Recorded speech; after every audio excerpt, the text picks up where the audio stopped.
today's guest is Jack Daly, the author of his new book, Life by Design. So, Jack, thank you for being on the show again.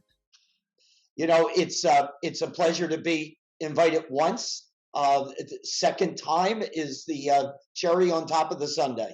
Glad to be here. Thanks for having me. Thank you. So I definitely want to ask you about your new book, which, I mean, your 10th book, which is amazing. I mean, I have one book, and it was such a process, but you have 10.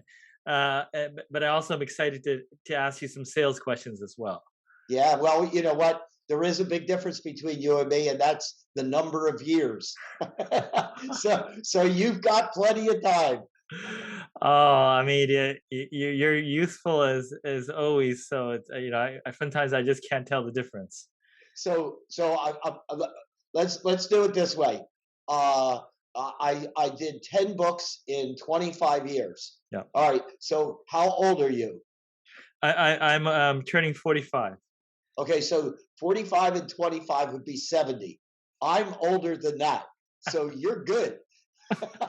I'm on the hook for 10 books, I guess. You brought it up, so we go there. There you go, accountability. So, so going back, your background, is sales, and you branched out to personal development in life, which is exciting. My question is, you've grown out organizations or manage organizations that have thousands of salespeople. And my thought is, I'm always curious about the transitions. Like, for instance, you have one team, maybe it has 5 people, 10 people, I don't know.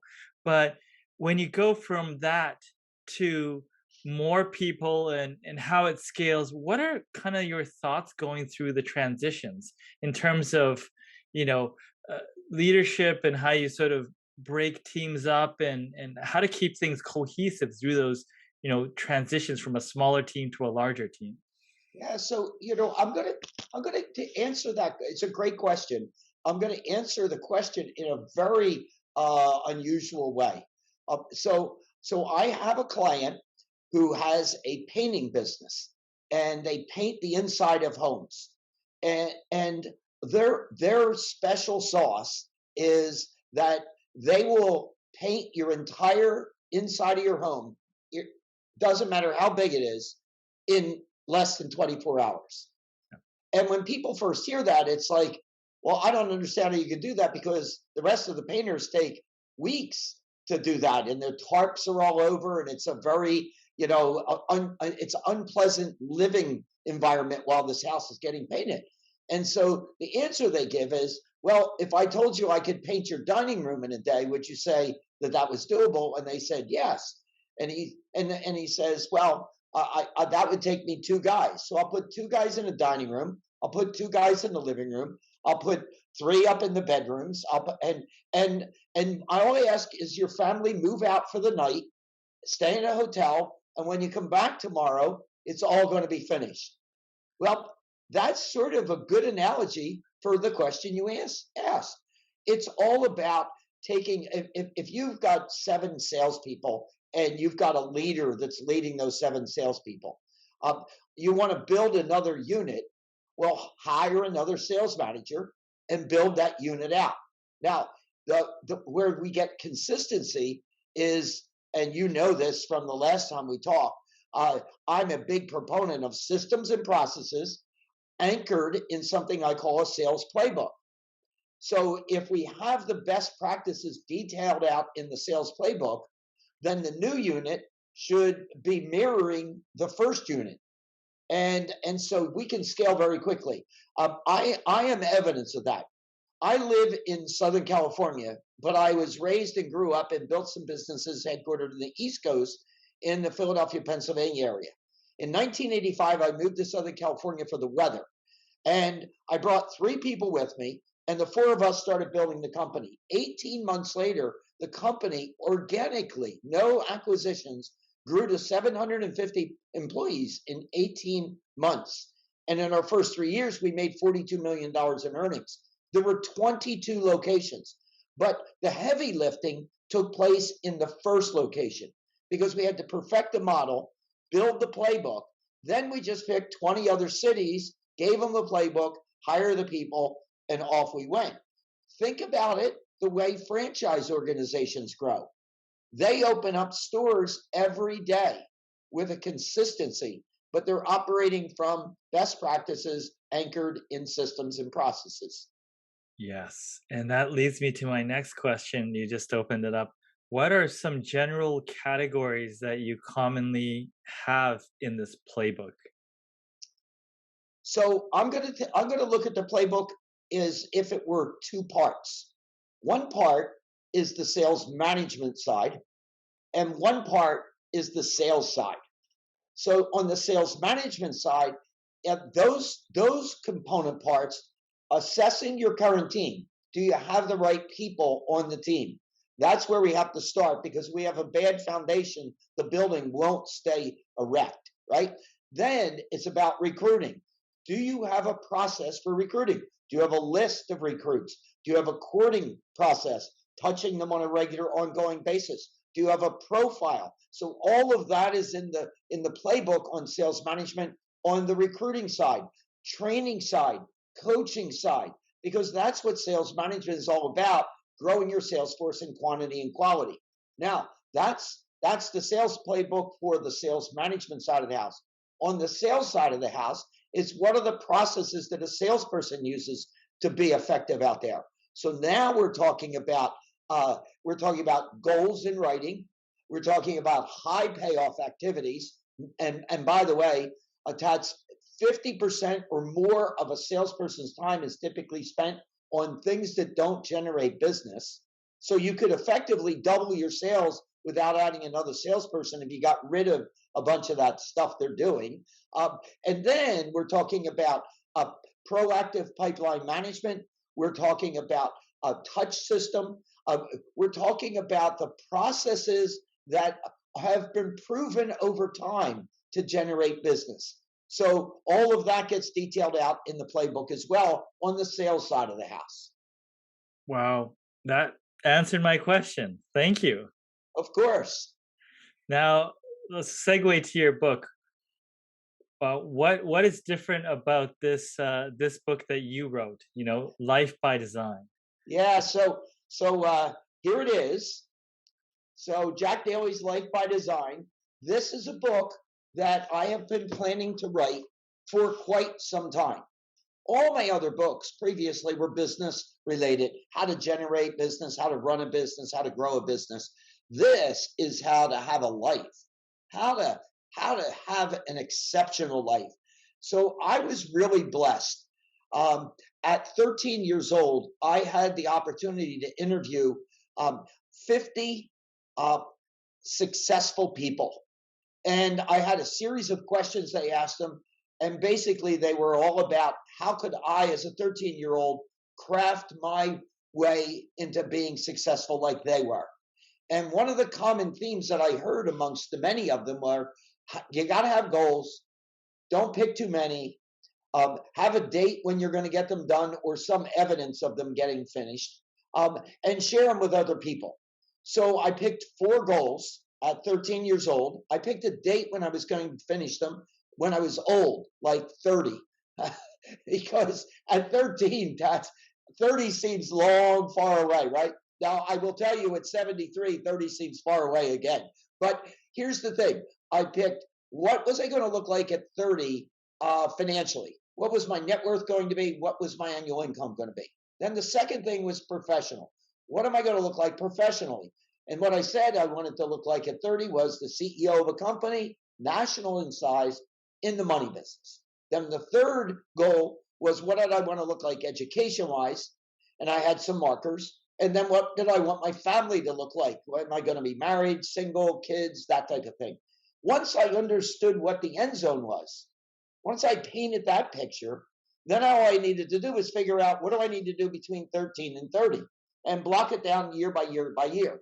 So if you went to my website at jackdalysales.com, I post my annual goals for the world to see, right? Well, If you were to look at those goals, they're extensive, they're deep, they're ambitious. And by the way, that's my 60th annual version. I have been doing this ever since I was 13. And so this book is a an evidence of my journey, and it provides the templates that I've used over that journey, and it shows the templates filled in on my personal life as I use them from year to year to year. The appendix in here, Tats, is over 100 pages, just the appendix. And we put a website up called Jack Daly's Life by Design with an S, Jack Daly's Life by Design. And the entire appendix is up on the website for people to just download the whole thing. So you don't even need to buy the book unless you want to listen to all the stories. And I'm being told that they're fun listening to stories. They're inspiring. They're motivational, that type of thing. But we just want people to take their life and up it. Just have a better time in life. We're only here on the planet once. That's my belief. So let's make it as good as we can make it, right? Yeah. So you have all these templates. Which ones kind of commonly come up or draw the most interest out of the lot that you have? Yeah, so that's a really good question. I think that the one that gets the most attention is the annual goal setting process. But I would caution people: you shortchange yourself by starting three-quarters of the way down the templates. The first template is trying to figure out what your values are personally, because I don't know that you can do an adequate job of figuring out your goals if they're not congruent with your values. Yeah. So I'll give you a very tangible example. I was 34 years old and was two steps removed from the chairmanship of a Fortune 200 company. So I was a fair-haired rising star. Then an outside corporate raider came in and swallowed up the whole Fortune 200 company, and he was a bad guy, like really bad guy. He's passed away now, but if you were to look up Victor Posner and do a search, you would find a really bad guy. We're talking about guns and drugs and all kinds of things. Well, he interviewed me for 6 hours as a part of the acquisition and said, "I like you, kid, and I want you to run a substantial portion of my empire." And I was set financially if I chose to do that. All I had to do was just pretend that all that bad stuff wasn't going on. And it was the pinnacle of my career. And yet I resigned because it wasn't congruent with my values. And, I wasn't happy about it. I felt like he ripped me out of my career. I was unemployed, and I had this incredible offer. But now, on reflection, I look and say, I would never have written these books. I wouldn't have traveled the world and influenced the people I have. I wouldn't have built those six companies after leaving him. I had an incredible journey, and it would have been difficult to work in that environment that was not congruent with my values. So I think you got to start with what do you value the most? Yeah, for sure. I like that. Um, I mean, what you went from working in large organizations to now, you know, liking compact, right, organizations, and you have a very focused lifestyle business, if I can call it that. Um, was it like that natural sort of preference that happened right away, or did you kind of lead into that? Oh man, that one is big to unpack. Uh, so I enjoyed my entrepreneurial journey.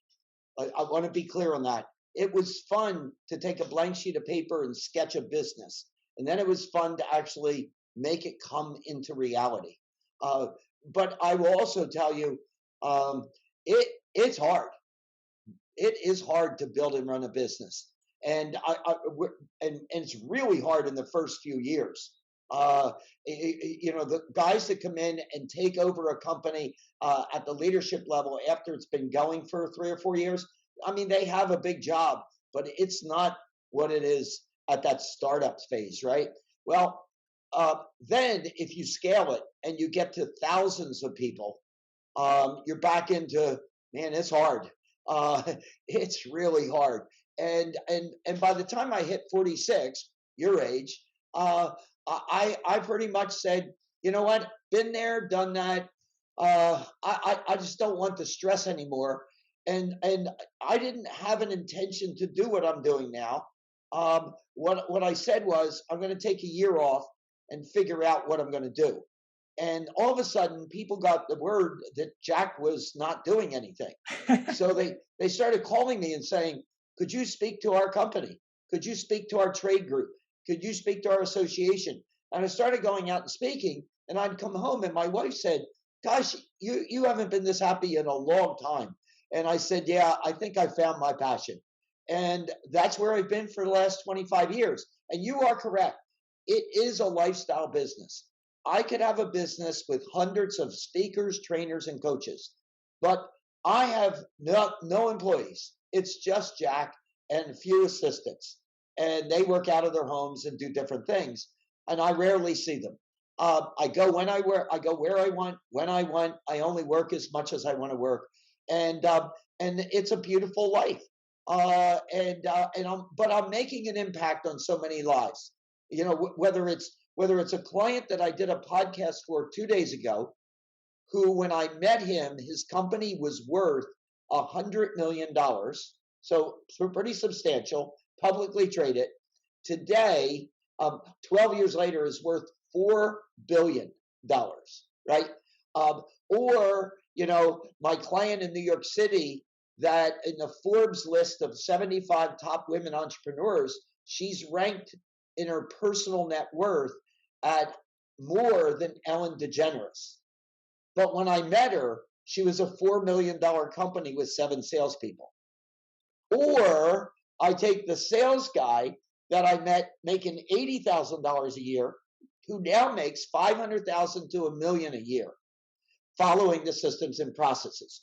Or I take, and this guy, I tell his story in the book. He was in his late 20s, and he came up to me after a day of me speaking, and he said, "You've inspired me. I'm going to do a triathlete. I'm going to do a triathlon, and I'd like you to do it with me." And I thought, this is another guy that's kind of hyped up but won't do it. And lo and behold, he goes on social media and bought my bike and hired a coach. And the reason I didn't think he was going to do it is this 28-year-old guy was over 400 pounds. Today, he's done several marathons and runs about 210 pounds. His parents took me to dinner and said, "Jack, we believe you saved our son's life." So those are the things that turn me on. When people say, "How long are you going to keep doing this?" And I'm like, well, as long as I have stories that I can make like that, why would I ever stop? Right? Absolutely. And I know last time we talked, you had a golf passion about, a list of courses that you were going to do. How is that progress coming? Yeah, so I've been stuck at 95. I'm playing the top 100 golf courses in the US. I've been stuck at 95. I ended up severing my quad tendon, so I was in operation and a brace and those types of things. 3 months after that, I was diagnosed with malignant melanoma stage 3, and they took the top of my head off, about the size of the palm of my hand. Oh, And wow. I'm still currently in a chemo treatment program. And then on top of both of those was the pandemic, so you weren't able to travel and get out and all the rest of that. So my cancer thing is doing really well. I'm completely healed from my severed quad tendon. I did 5 marathons last year, and the pandemic is starting to lift. So hopefully I can get those 5 here in the next 12 months. Absolutely. Did you, I mean, obviously those are very difficult things that alter your life. Did you had to do anything different to think about this, or is this just your routines keep you in line? Yeah, so the routines keep you in line, but let's go back to the very first question, or close to the first question, and that is, what prompts me to do this, right? I always wanted to leave a legacy. I wanted the things that I've done that have been successful in my personal life, not to go away when I go away, right? And then when the pandemic hit, we got into lockdown, and then a month after that, I get diagnosed with malignant melanoma, and 4 years before that, my wife passed away from pancreatic cancer. I said, I have time now because I'm in lockdown to write a book. What better time to write it now? Because who knows what's going to go on with me? Uh, it's pretty serious stuff. Every 6 weeks, I go in to have an infusion at the cancer center, and the bag of juice that they're putting in me is about that big. Hmm. And I get the bill for it, and that just that bag, not the doctors or hospital or anything, just a bag of Keytruda is $60,000 every 6 weeks. So when you hear that, you realize this is pretty serious stuff. So we better pay attention to it. So I've cut. I'm my doctors are marveling at my ability to run marathons still. And I'm still doing exercise of about 2 to 3 hours a day, but it's not at the intensity level that it once was. I'm slower on the bike, I'm slower on the run, but at least I'm out there. My doctors are telling me that of all the cancer patients that they're treating, I'm in the top 1%, right? But I have altered my behavior a bit, sure. Yeah. So, you talk about legacy. 100 years from now, what do you want people to be saying about Jack Daly? I want people to be recommending this book 100 years from now. I want them to say, I followed this book and this is what happened in my life. The first 30 pages of this are all testimonials of people that their life was positively impacted by following the processes that are in this book. The book just wasn't written. They came to me in different forms and said, gosh, I'm envious of your life. Can you help me lead a similar life based on my values, based on what I think is success? And and so testimonial after testimonial, people that said, "Get this book; it works." And quite frankly, it's nothing that difficult. It's just carving the time out. Uh, it's sad. Too many people are just working to get a paycheck to pay bills, to go work again, get a paycheck and pay bills, and then they squeeze a week or 2 weeks for themselves to have fun with their family and vacation. Life can be much more than that. Much more than that. Essentially, looking forward to each day.